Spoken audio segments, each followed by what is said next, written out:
We have like a really, really structured also way to train our volunteers.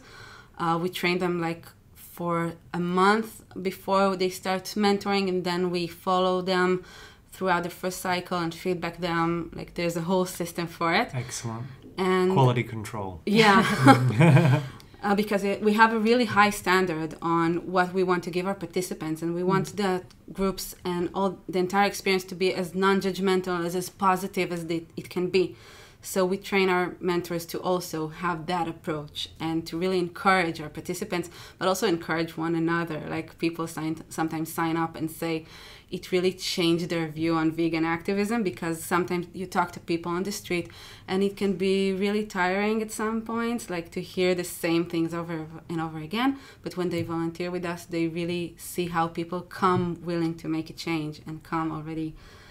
That's the key ingredient, isn't it? Yeah, the willingness exactly. to change. They're more open. Yeah. Exactly. Yeah. So we saw like two trends. Like we saw more and more people signing up to the challenge as participants, but we also saw more and more vegan activists wanting to join us as volunteers. So we grew like basically on these two branches simultaneously.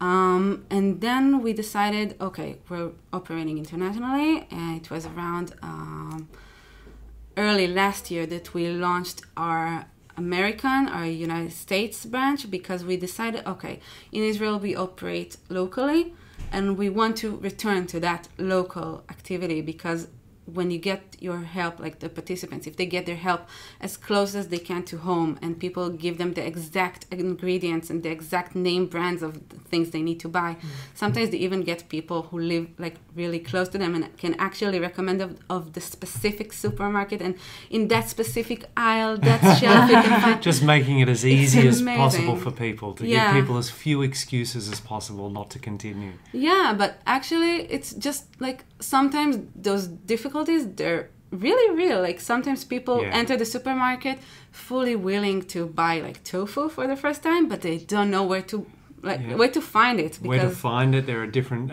types of tofu, of course, and which one do I need for what type of dish am I making, and so on and so forth. And we had something amazing actually happen in one of the first US groups. We had a participant asking about something in Nebraska. I don't remember who it was. And we had a participant asking about it, and a mentor actually lived in a town nearby, and she visited that specific town a lot. So they started talking about what to buy, and they actually set out a lunch date and met like in person. And it's something that happens like more often than you think, like getting these one-on-one connections from within this program. So it's got us really, really excited to keep working in that area. And that's so important, building community right from the beginning for people, because it's often a lack of community that people might turn away from a vegan lifestyle if the ethics aren't firmly entrenched. Sometimes. Yeah. Exactly. Like one of the top reasons that that study published in 2011 showing why people fall back to eating animal products, one of the top reasons was the lack of supportive community within their inner circle. Like we also had a survey within our participants, how many take the challenge with someone they know, and how many of them have like a vegan or vegetarian supporting environment in their inner circle, like family, friends, colleagues, acquaintances. And like most of our participants don't have like even like one single vegan friend or one single vegan person they know.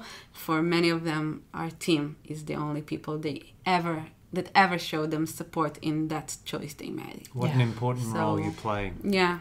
So in terms of the numbers, do you know how many people signed up, for example, in this past year compared to the very beginning? Yeah, I can tell you in 2018, we had over 100,000 participants in all our branches together. Wow, that's amazing. Amazing number. That's a big It's a number. lot of people. Think of a big football stadium. Yes. Every seat full. Yeah. I like that. And it's even more exciting to compare it to the total number of our participants. Ever since the launch, we had over 250,000 participants.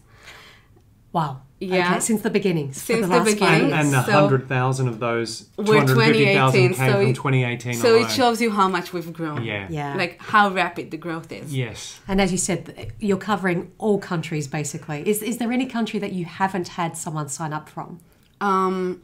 Actually, I asked myself that question. We go over the statistics of where people sign up from, and I think we have participants from over 160 countries. Oh, wow, that's amazing. Because there are around, 200 countries in the world, thereabouts? Yeah, so and like people get most from of the world being covered. almost everywhere. Like we That's had, incredible. Yeah, in one of our last international challenge, we had like several participants from Ethiopia, and we had like really people from everywhere, from like islanders and